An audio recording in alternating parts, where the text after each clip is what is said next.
الحمدللہ والصلاة والسلام علی رسول اللہ اما بعد۔ اس چینل کا مشاہدہ کرنے والے محترم بھائیوں اور بہنوں، السلام علیکم ورحمۃ اللہ وبرکاتہ۔ میری مسلمان بہنوں، آپ سے گزارش ہے کہ آپ ہمیشہ چاق و چوبند رہنے کی کوشش کریں اور اس بات کو سمجھنے کی کوشش کریں کہ تربیت صرف کھانے پینے یا اوامر اور نواہی کا نام نہیں ہے، بلکہ یہ ایک مستقل اور نہ رکنے والا عمل ہے، کیونکہ تربیت کا تعلق بچوں اور بچیوں کی شخصیات، ان کی نشو و نما اور ان کے درمیان فرق پیدا کرنے والی ان تمام چیزوں سے ہے جن کے ساتھ اللہ تعالیٰ نے ان کی یا ان میں سے کسی کی بھی تخلیق کی ہے۔ اور اسی طرح سے تربیت کا تعلق اس بات سے بھی ہے کہ آپ برابر ان کی دیکھ ریکھ کریں۔ میری مسلمان بہنوں، تربیت یہیں پر آ کر کے ختم نہیں ہو جاتی کہ آپ کے بچے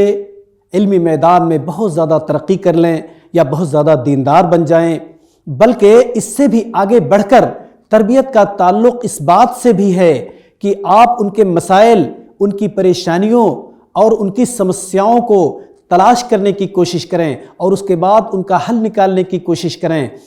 یہاں تک کہ وہ مسائل اور وہ پریشانیاں بعد میں بہت بڑے مسائل اور پریشانیوں میں تبدیل نہ ہو جائے اور ان کا تدارک بعد میں بہت مشکل نہ ہو جائے۔ میری مسلمان بہنوں، آپ قطعاً اس بات کا انتظار نہ کریں کہ آپ کا بچہ اچانک آپ سے کوئی سوال کر لے یا ایسا کچھ کر گزرے جس کی وجہ سے آپ حیرت زدہ ہو کر رہ جائیں، بلکہ بہتر یہ ہے کہ شروع سے ہی آپ ان کی دیکھ ریکھ کریں اور دیکھ بھال کریں اور ان پر نظریں جمائے رکھیں، اور وہ اس طریقے سے ممکن ہے کہ سکون کے ساتھ بغیر کسی تفتیش کے، بغیر کسی جانچ پڑتال کے آپ ان پر سکون کے ساتھ نظریں جمائے رکھیں اور ان کی دیکھ بھال کریں اور نہایت ہی نرم اسلوب کے ساتھ ان کی رہنمائی کریں اور ان کی باتوں کو اچھی طرح سے سنیں۔ اور میری مسلمان بہنوں، اگر آپ کے بچوں یا بچیوں میں سے کسی سے بھی کسی قسم کا تصرف اگر صادر ہو جائے تو آپ پریشان ہونے کے بجائے نہایت باریکی سے ہر چیز کو پرکھنے کی کوشش کریں اور آپ ان علامات کو جاننے کی کوشش کریں جن علامات کا تعلق ان کے اندر ہونے والی کسی بھی قسم کی تبدیلی سے ہو، چاہے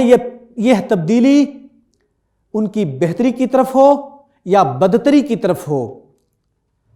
اور ہمیشہ ان کے ساتھ نرمی کے ساتھ گفتگو کرنے کی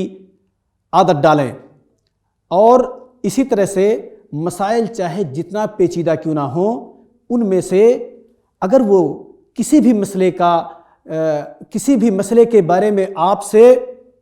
یکے بعد دیگرے صراحت کے ساتھ بیان کرنے کی کوشش کریں تو آپ ان کی ہمت افزائی کریں اور ان کی حوصلہ افزائی کریں۔ آپ بذات خود ان کی شخصیات کو تلاشیں اور نئے نئے طریقے ان کی رہنمائی کے لیے نکالنے کی کوشش کریں، تو اس وقت آپ کو یہ پتہ لگے گا کہ آپ کے پاس ایسے آئیڈیاز اور ایسے افکار موجود ہیں جن کے بارے میں پہلے کبھی آپ نے سوچا تک نہیں تھا۔ اسی طرح سے بزرگوں کے تجربات سے فائدہ اٹھانے کی کوشش کریں اور آپ کے ارد گرد جو بہنیں ہیں یا جو ٹیچرز اور استانیاں ہیں ان سے مشورہ بھی لے لیا کریں، اور اسی طرح سے تربیت کے میدان میں جو تجربہ کار لوگ ہیں ان کے تجربات سے بھی فائدہ اٹھانے کی کوشش کریں۔ اس کا نتیجہ یہ نکلے گا کہ مشکلات اور پریشانیاں آنے کے وقت آپ کے اندر ان کا حل نکالنے کی صلاحیت پیدا ہو چکی ہوگی۔ میری مسلمان بہنوں، یہ بہت زیادہ اہم ہے کہ آپ اپنے بچوں اور بچیوں کو گھر کا کوئی خاص کام یا کوئی خاص ٹاسک بھی دے دیں اور پھر آپ اس ٹاسک سے متعلق ان کی دیکھ بھال بھی کریں اور ان پر نظر رکھیں اور ان کی نگرانی کریں، سپرویژن کریں، اور اسی طرح سے اس ٹاسک کے ساتھ انہیں ہمیشہ ان کو مشغول رکھنے کی کوشش کریں۔ اور یہ بھی بہت زیادہ اہم ہے کہ آپ اپنے بچوں کے دوستوں کو پہچاننے کی کوشش کریں اور ان بچوں کے گھر والوں سے تعلقات پیدا کرنے کی کوشش کریں تاکہ ان بچوں کے متعلق خبرات اور تجربات تک آسانی کے ساتھ رسائی حاصل کی جا سکے اور ان کو آپس میں آسانی کے ساتھ شیئر بھی کیا جا سکے۔ آپ ہمیشہ نیت کی تجدید کر لیا کریں، اور آپ کے سامنے ہمارے نبی محمد صلی اللہ علیہ وسلم کا یہ فرمان ہمیشہ ہونا چاہیے کہ وَالْمَرْأَةُ رَاعِيَةٌ عَلَى بَيْتِ بَعْلِهَا وَوَلَدِهِ وَهِيَ مَسْئُولَةٌ عَنْهُمْ متفق علیہ، کہ عورت اپنے شوہر کے گھر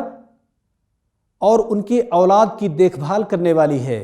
اور اس سے ان کے بارے میں سوال کیا جائے گا۔ یہ حدیث متفق علیہ ہے۔ اسی کے ساتھ آج کا یہ حلقہ اپنے اختتام کو پہنچتا ہے۔ آنے والے حلقے میں پھر انشاءاللہ تعالی ملاقات ہوگی اور تربیت سے متعلق دوسرے پہلوؤں پر روشنی ڈالنے کی کوشش کی جائے گی۔ والسلام علیکم ورحمۃ اللہ وبرکاتہ۔